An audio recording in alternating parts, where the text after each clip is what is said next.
చంద్రబాబు నాయుడు గారి నేతృత్వంలో కూటమి సర్కార్ అధికారంలోకి వచ్చి 6 నెలలు అవుతుంది.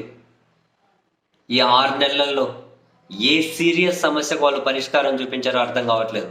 పైన పాలకులేమో సోషల్ మీడియాలో పోస్టులు పెట్టిన వాళ్ళ మీద కేసులు పెట్టడం మీద ఒక పెద్ద యజ్ఞంలా, దానికోసం పోలీస్ బలగాలు, ఎస్పీలు, డిఐజీలు, డీజీపీలు, అదో పెద్ద యజ్ఞంగా పాలకులు దాని వెంట పడుతూ ఉంటే, కింద నాయకులు అనబడే వాళ్ళు డబ్బుల కోసం, ధనం కోసం రోడ్డు మీద పడి కొట్టుకోవడానికి సిద్ధపడుతూ ఉన్నారు. తిట్టుకుంటారో కొట్టుకుంటున్నారు. నీవు ఈ మూల అనంతపురం నుంచి మొదలు పెడితే ఆ మూల శ్రీకాకుళం, విజయనగరం వరకు అదే పరిస్థితే ఉంది. కొందరు బయటపడుతున్నారు, కొందరు బయటపడట్లే. సీరియస్ జనాల సమస్యలు ఏదైనా ఉచిత ఇసుక అన్నారు, ఏడన్నా ఎత్తున్నారా? ఏడన్నా దొరుకుతుందా? జనాలు ఇబ్బంది పడుతున్నారు, లారీ వాళ్ళు ఇబ్బంది పడుతున్నారు, ట్రాక్టర్ల వాళ్ళు ఇబ్బంది పడుతున్నారు, కార్మికులు ఇబ్బంది పడుతున్నారు, బేల్దారులు ఇబ్బంది పడుతున్నారు, భవన నిర్మాణ కార్మికులు ఇబ్బంది పడట్లేదా? వాళ్ళు తిట్టట్లేదా? ఏ సీరియస్ సమస్యకు పరిష్కారం చూపించారు వీళ్ళు? ఎక్కడైనా వాటి మీద ఎక్కడైనా దృష్టి పెట్టి ఇలా మాట్లాడుకుంటూ పోతే చాలానే ఉంది. ఇలా మాట్లాడుకుంటూ పోతే చాలానే. పైన పాలకులేమో ఒక పక్క డైవర్షన్, మరో పక్క కేసులు. కింద నాయకులేమో ఇసుక దగ్గర దోపిడీలు, లిక్కర్ దగ్గర దోపిడీలు, పైరవీల దగ్గర డబ్బులు, ట్రాన్స్ఫర్లలో పైరవీలు, కాంట్రాక్టర్లో పైరవీలు, చివరికి బూడిద కోసం కూడా, ఫ్లై యాష్ కోసం కూడా. ఇటు తాడిపత్రి, అటు జమ్మలమడు, వాళ్ళు ఎవరికి వాళ్ళు రాజ్యాలు అనుకుంటున్నారు, ఎవరికి వాళ్ళు సంస్థానాలు అనుకుంటున్నారు.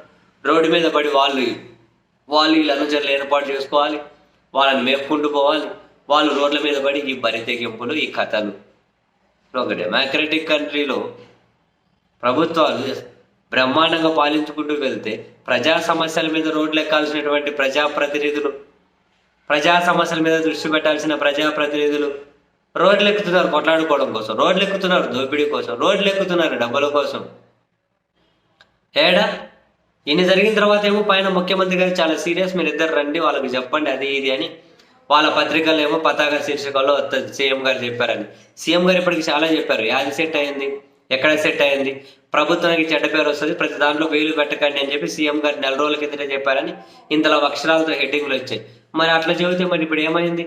ఇప్పుడు జమ్మలమడిగే తీసుకోండి, అక్కడ ఎమ్మెల్యే గారు ఆదాని వాళ్ళ ఏమంటారు టీం మీద దాడి వార్తల్లోకి వచ్చారు.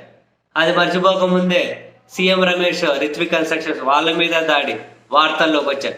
అది మర్చిపోకముందే మళ్ళీ ఇప్పుడు ఈ ఫ్లై యాజ్ గొడవ. ముఖ్యమంత్రి గారు సీరియస్గా చెబుతూ ఉంటే మరి వీళ్ళు వినట్లేదా? నేను కొట్టినట్లు చేస్తాను, ఏడ్చినట్టు నటించని చెప్పి ఇటువంటి ఏమైనా ఫిలాసఫీతో ముందుకెళ్తున్నారా? ఏంటండి, జనాల సమస్యలు ఎవరు పట్టించుకుంటున్నారో తెలియట్లే, ఎక్కడ పట్టించుకుంటున్నారో తెలియట్లే. ఏడ చూసినా ఇదే ఆధిపత్యమే. డబ్బుల కోసం ఎంతసేపు ఉన్నా దోసేసుకుందాం, వెనకేసేసుకుందాం, తర్వాత అన్నట్లు ఉన్నారు. కానీ వీళ్ళు ఎక్కడైనా జనాల సమస్యల మీద దృష్టి పెడుతూ ఉన్నారా? ఏడేడ ఆదాయ మార్గాలు ఉన్నాయి, ఎక్కడెక్కడ ఉన్నాయి, వీటి మీదనే.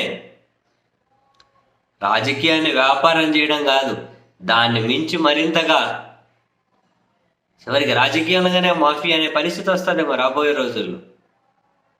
ఇప్పుడు వినడానికి కాసింత పెద్ద పదంగా అనిపించినా, అలా వచ్చినా కూడా ఆశ్చర్యం లేదేమో. అబ్బా స్వామి, ఎక్కడే కనుక జెన్యూన్గా ఒక ప్రజాప్రతినిధి ప్రజల సమస్యల కోసం ప్రజలతో ఉండి ఇటువంటి దోపిడీలకు, ఇటువంటి ఆదాయ మార్గాల కోసం, దౌర్జన్యాలకు ఇలా పాకులాడిన వాళ్ళు కనీసం చెప్పుకోవడానికైనా 2-3 దొరుకుతారేమో అని వెతుక్కోవాల్సి వస్తుంది ప్రస్తుత రాజకీయాల్లో.